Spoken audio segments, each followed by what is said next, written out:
Shalom. First and foremost, I want to give all praises, honor, and glory to Yahweh, Bahasham, Yahweh Shai, Bahasham, Rakah Kodash. Double honors to the elders and the apostles of Great Millstone, and peace and blessings to the elect. And basically, I wanted to do this update, on these food shortages, and now we're at the point of these food riots, starting to kick off in different parts of the world, which is only a matter of time before you start to see that here in the United States, all right, and in some European countries, and so on and so forth. As I did a video on Sri Lanka, all right, and how things are getting bad over there, and also in Iran. Now this is also here in Iran, which says 5 reportedly killed as protests over soaring food prices, or Slovakia at protests over soaring food prices. See? And, over the past few years, there have been various kinds of protests, right? Where, you had the yellow vest protests, right? You had nations around protesting, even some that were outside of the United States protesting George Floyd. You had many different kinds of protests, right? But this is one that even the average individual who during the other protests would say, this is stupid, you guys are wasting your time, I'm not going to join in that. Now those kinds of individuals are now joining in because, see, when it comes to a political matter where it's about one side versus another side, then some people protest, you have some anti-protesters, right? Or you have some that say, yeah, we're going to go protest, some that say, this doesn't concern me, I don't need to waste my time. Now, when you have problems like soaring food prices, this is everybody's problem. So at this point, this isn't, all right, you protest because I don't care about this. This is, well, I'm hungry as well. And if it gets, see, the thing about a food riot or a food protest is people know where the stores are. At least while they're still somewhat stocked, people know where the stores are. And when it comes to, like, for example, George Floyd, he got killed. Where you don't know where the solution is at. Like, it's not like you can just go to a store and and just pick up the solution, or whatever's gonna appease your wrath concerning what happened to him. But when it comes to food, you know what the problem is, and you know what the solution is. The solution is you need to eat. You need to put some food in your body. So when these people start rioting, they know where to go to get that food. But we're at the trigger point where people are being triggered to now disregard laws, disregard the authorities, disregard all of that, and just focus on, if I got to band up, if we got to put some masks on. See, you got people that'll put a ski mask on and go and rob a jewelry store. If people will rob a jewelry store, you don't think they rob a food store? You don't think they rob a grocery store for food? You might have some that do it to eat. You might have some that do it so they can resell it. And as these things get more and more wild, like you've seen in Sri Lanka and in Iran, they're gonna send out the troops to calm things down. And in Sri Lanka, they gave them the order to shoot on sight people that they perceive to be partaking in violent acts. And over here in Iran, as you can see, 5 reportedly killed at protests over soaring food prices. And it's gonna be like a fire, like a trend going around, as it starts with the lesser developed countries and it starts going up. So it says unrest sweeps Iran over the government's decision to slash food subsidies, causing a spike in costs.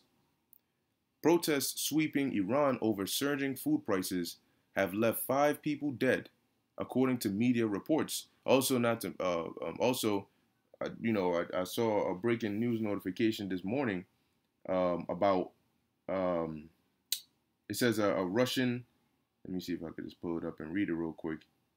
Just the headline, at least. It says Russian hackers Killnet announced the launch of a global cyber attack on the U.S., UK, Germany, Italy, Latvia, Romania, Lithuania, Estonia, Poland, and Ukraine. Okay, so we're gonna watch and see what comes of that. But now you got that going on. So this year is not looking like it's gonna end too well, right? At least not for the world. So it says here, the unrest follows the government's decision to cut food import subsidies as part of an austerity package unveiled by President Ibrahim Raisi earlier this week. The measures are aimed at rescuing an economy battered by sanctions and also soaring inflation, which has been aggravated by the Ukraine conflict. So they're trying to, quote unquote, implement these ways to try and battle that inflation. This guy, Powell, said, to battle inflation is going to be painful.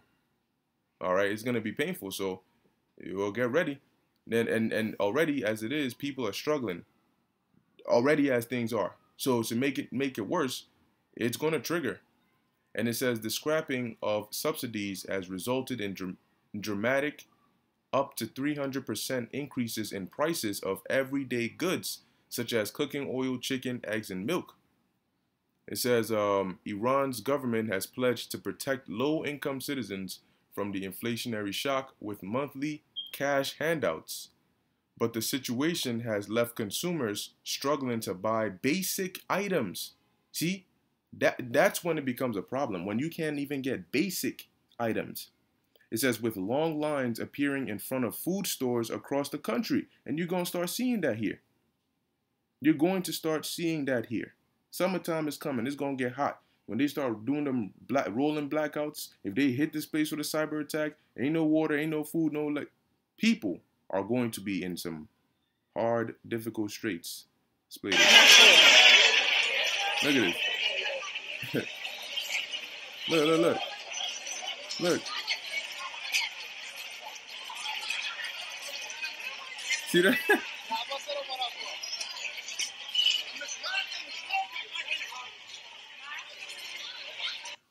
And this is what you're getting ready to see. And it only takes a little bit for that to turn into a brawl. All right, well, somebody accidentally grabs another person's thing and they're like, oh, hell no. And then, so that's what you're going to be seeing. You go to a certain aisle and there's already you walk into the aisle, then across somebody else is walking to the aisle. You see them, they see you. Now they start walking faster because they're like, I hope this person's not going where I'm going.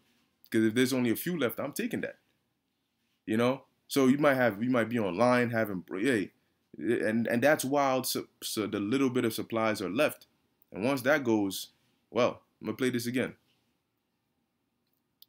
Oh, okay.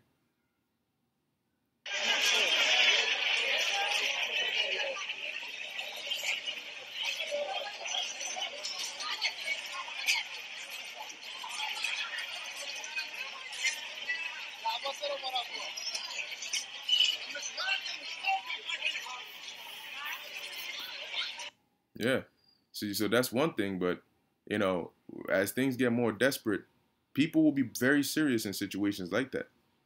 It says anti-government rallies have swept through Iranian cities, including Dorud, Farsan, Junagan, Borodjerd, Cholike, Dedast, and Ardabil. Some gatherings descended into chaos, with stores set on fire. Let's take a look at this.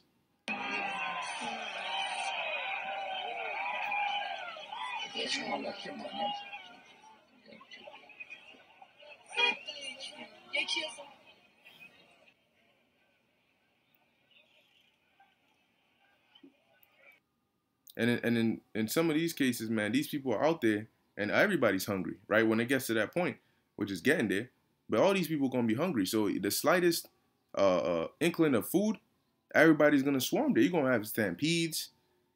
It says on Sunday, the Saudi-funded Iran International TV station, citing unconfirmed social media posts, said that since Friday, 5 people have been killed during the protests, with an unverified video on Twitter apparently showing the moment one of them was shot. The first fatality was reported on Friday. Omid Sultan, 21, was reported shot dead by security forces. Hear that? In the western city of Damascus. And as it gets worse, they will have to declare martial law. They'll have to declare some emergency where they're like, look, things are getting out of hand. There's too many riots, buildings are being set on fire, people, getting hurt and all this. The government needs to just declare an emergency and just take over this joint. And then after that, you're not getting it back, you know. And it says dozens of people have been arrested, according to the official IRNA news agency, which provided no information on casualties.